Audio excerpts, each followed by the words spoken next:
This was never going to be an easy budget to hear.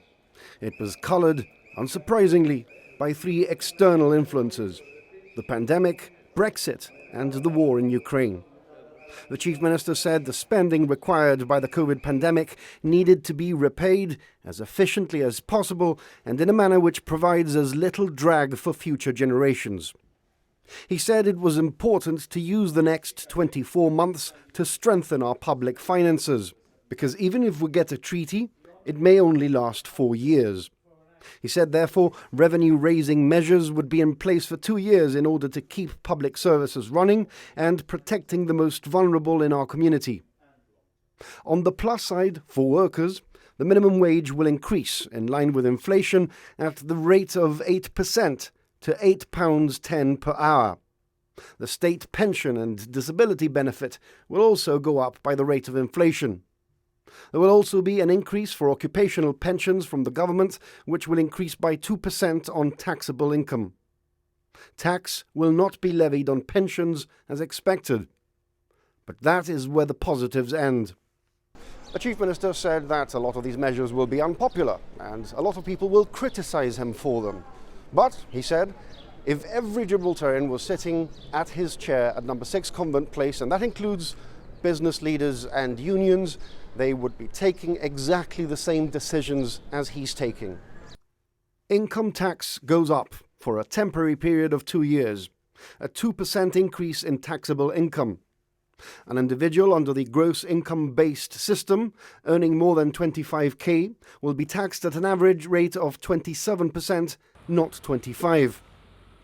The increase means the take-home pay for individuals in this tax bracket will be 8% lower. Those earning more than $105,000 will now be paying the same tax rate as those under that bracket, whereas before they were paying significantly less. As from the 1st of August, every company will have to pay a COVID recovery charge of £25 per week over the next 2 years, regardless of the size of the company. Electricity and water will go up by 8%, a significant rise but well below the rising costs elsewhere and below the actual rising costs of energy production. There will be no public sector cost of living increase this year, although any employee falling below UK parity will have their salaries increased. Fees charged by government departments, including licence fees and forms, will increase in line with inflation. Fabian Picardo said this is not a giveaway budget because there's nothing to give away. But he also said this is not a budget of austerity. Other measures target sustainability and the environment. Mopeds fully fueled by diesel or petrol will become prohibited imports as of the 1st of July 2023. Cars, buses and light commercial vehicles over 5 years old will also be prohibited imports, unless they're classic cars.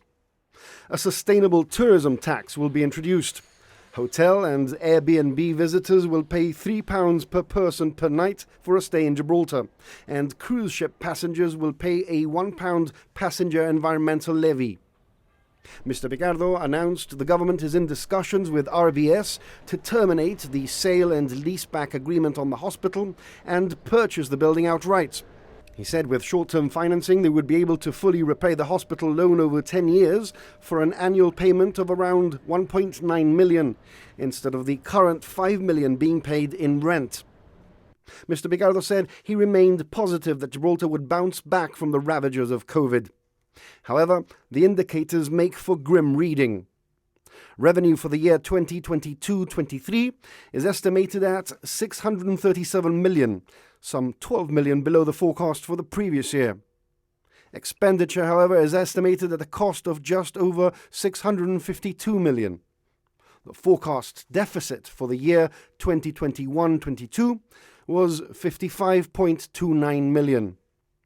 However, the economy remains strong, with GDP for 2021-22 forecast at $2.59 billion, surpassing the pre-pandemic GDP level, a growth of 7.2%.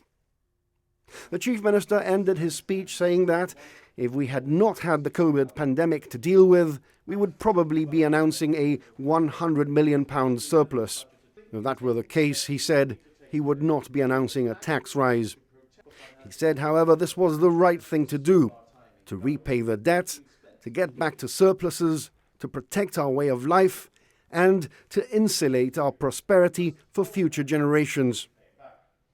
What all sectors in our economy, directly or indirectly, took the benefit of, we must all now contribute to put it back in. There are no free rides, Mr. Speaker, and Gibraltar has never had a free ride. The generations of Gibraltar